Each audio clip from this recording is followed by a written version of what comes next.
All right, Erik Panzer, welcome back to our short series of mini podcasts again. Here we are. Let's go. Awesome. So we started our first podcast talking around identity. I want to talk this podcast around a part of what forms your identity, and that's values. Values. Tell us about values. What are values? I guess the easy way or easiest thing to describe values are just things that are important to you, whether that's characteristics, whether that's standards, just those things that you hold important to who you are as a person. Yeah, cool. And so why are values important for an athlete and a youth athlete in particular, as opposed to, let's say, just the technical or the physical aspects of a sport? Yeah, I think when we look at values within a sporting context, knowing what's important to you within your experience is crucial. So when you can, what are the values that you have for your experience as an athlete, whether it's getting better, testing your limits, whether it's being around friends, the social element, whatever it might be, but understanding what do you value in your sporting experience allows you to show up and engage a lot better. It improves that internal motivation for being there. You've got a clear idea of what you're there for, and you've got a greater purpose for being there as well, because you know what's important to your experience. Awesome. So I guess, just to make it clear, when we're talking about values, we might be talking about things like hard work, honesty, determination, respect, I mean, there'd be hundreds of different ones you could have. Mm-hmm. Is it more powerful for a person, an athlete, to try and narrow these down to a certain number? No, I wouldn't say a certain number, but I would just say having a clear idea of what the key ones are for you in your different experiences. And so whether it's workplace, having values for your work experience and what you're trying to get out of work. If you value money, if you value connection, if you value contribution, those are all different things that people value within the workspace. Same with the sport. And so you could have heaps of them, but then it can become a lot harder to manage them and actually feed into them every single day and actually live out those values. And so it can come down to what's a good amount that I can maintain, that I know each day I can live up to. Yeah, and I guess that clarity word is really important, isn't it? If I have too many, then maybe I'm overwhelmed. But if I can narrow it down to, I'm going to do this and this and this, and I live by these few values, mm-hmm. then that can be quite powerful. Yeah. And like some will fit into others, like depending on what they are, they'll cross over when you actually define it. So yes, the word might be different, but what it's giving you and what it's leading you to be and who it's leading you to be, that might fit under a similar heading as another one. So you give us an example. Kind of merge them. I've got my own ones, but I would say like adventure and growth. Okay, yep. Potentially. And so adventure for me is exploring, learning new things, growth, challenging myself, and once again learning as well. And so you can merge the two and using adventure to grow. Yeah, I always think of adventure as there's always an aspect of doing something new with an mm-hmm. adventure, isn't there? And then the same with growth. Yeah. You've got to be in that uncomfortable kind of zone a little bit for both of them. Awesome. One thing you mentioned that I thought was really interesting off camera is that your values can change over time. So you don't have to be beholden to values that you've chosen at a young age. It's quite natural for these to change. Is that right? Absolutely. I think the easy example to give, and I'm not a parent, but as a parent, your values would have changed the day you had a child. I would probably assume that, right? Because what you're giving to, there's a different focus from that day onwards. Yeah, and so that's just one clear example of when your values have a clear change, or have the ability to have a clear change. You'll still have some other core ones, but something else is very important to you now. So yeah, at 13, what's important to you at 13 is different to what's important to you at 30. what's important to you at 30 is different than what's important to you at 50, and things like that. And so just being able to not be like, you can have your key core ones that once you've established them, they're like, yeah, those will follow me. But there's other ones that might come in and out over time just because of your environment, your situation, where you are in life, and things like that. And so it is something that it's up for being edited and being added to, and changing over time. Yeah, I think that's really important for people to know. Is Do you notice the difference between an athlete and a person who has real clarity around their values as opposed to someone who's a little bit more wishy-washy? Yeah, and I'm for myself, I'm a clear example of that. Right. I had a set of values when I was 18, but I didn't reflect on them until I was 25. And at 25, I was realizing my behavior was not aligning, or my values weren't aligning, or I hadn't had a clear set of values for myself. And so being able to establish that really changed the path for me. But then I've worked with athletes who they've been able to establish a clear foundation of who they are and what's important to them. And then that's led them to making certain decisions. And so being able to make really important decisions from a place of values is, for me, where I'd want anyone to be, because they are making a decision that is really reflective and true to who that person is. Yeah, and I guess if they're being true to those values and the actions that follow those ones are generally more powerful, lead you probably to more success, but more happiness too, because you're being that person you want to be, right? Do you notice those people who have strong value sets generally have better performance on field, on track, competition, things like that? I would say that there's probably a potential for higher consistency. Yep. Because they've got these set standards for themselves, around behavior, around character.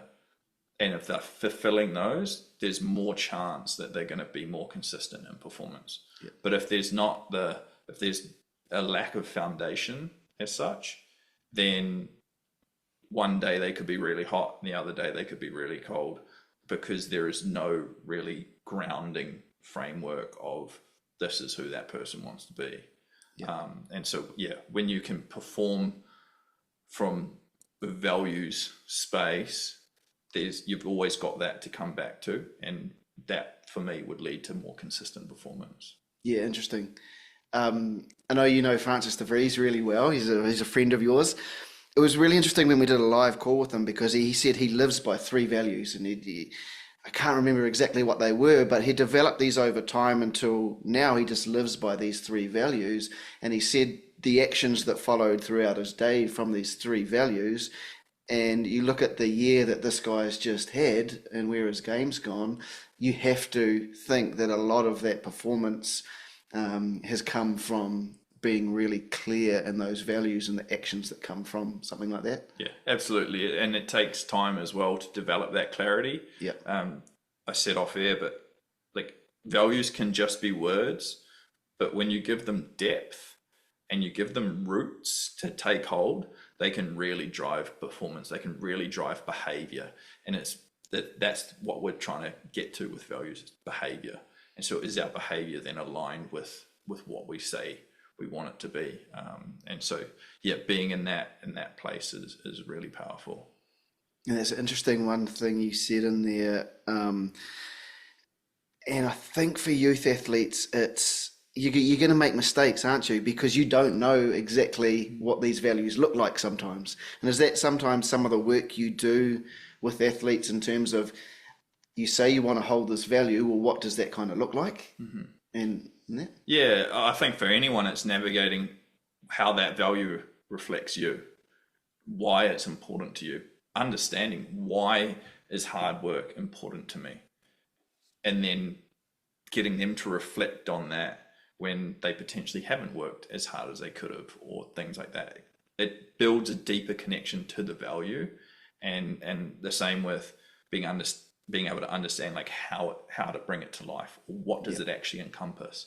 And so when you can go, hard work, this is why it's important to me, and this is how I bring it to life. Every day in my actions, I'm giving 100% of what I can on that day, and I don't give up. even if times get tough and things like that. So you're creating this framework of behavior based on this value, and then that can really push you.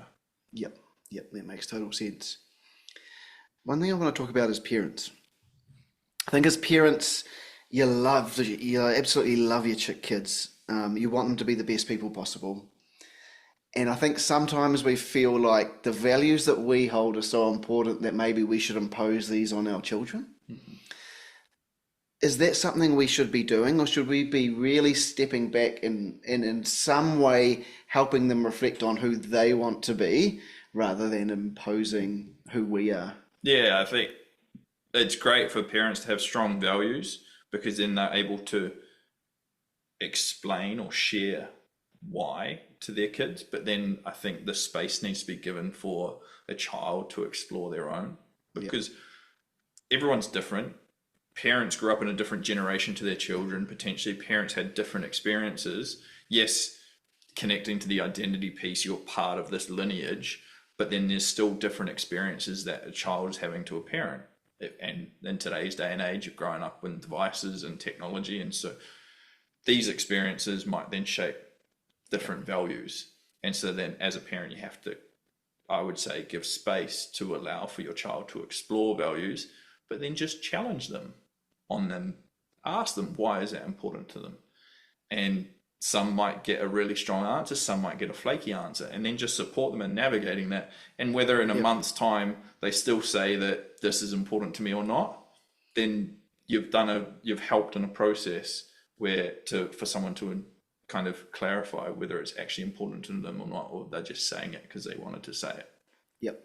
And would you say more important for a parent to ask rather than tell, in terms of asking, are you living up to the values that you say you want to? Is what you're doing right now showing the values that you say are important, rather than getting grumpy and yelling and that when they're not showing those values? Totally. I think there can be, if you're telling them, especially when teenagers get to a certain age, you tell them to do one thing, they want to do the complete opposite just because of the phase of development. Absolutely. And where they're at, right? And so being more of an ally rather than above them, being alongside them and helping navigate it together, I think can be a really powerful place to be. Yeah, helping them reflect. Yeah. Can your values kind of be like a compass to help navigate tough times as an athlete? You have trials, you have selections, you have injuries, you have poor performances. Can values kind of help in that sense as well? Yeah, it comes back like what's important to that experience, what's important to your sporting experience. And when you can have a clear idea of the values in your sporting experience, then that will help you be like, is this a place I want to be? Are these people that I want to be around? Can I be the person that I want to be around them? And so for me personally, when I was able to set a core set of values for my football, I was able to make decisions based on, am I fulfilling those with this experience? And if I wasn't, I would have to search for it somewhere else, or I'd leave and go find it somewhere else. So it can help with, absolutely navigating it. It can help with decision making, because you're able to make better informed decisions based on who you are and what's important to you, and not just make decisions to make someone happy or to kind of fit this mode of, I have to be this person. Brilliant.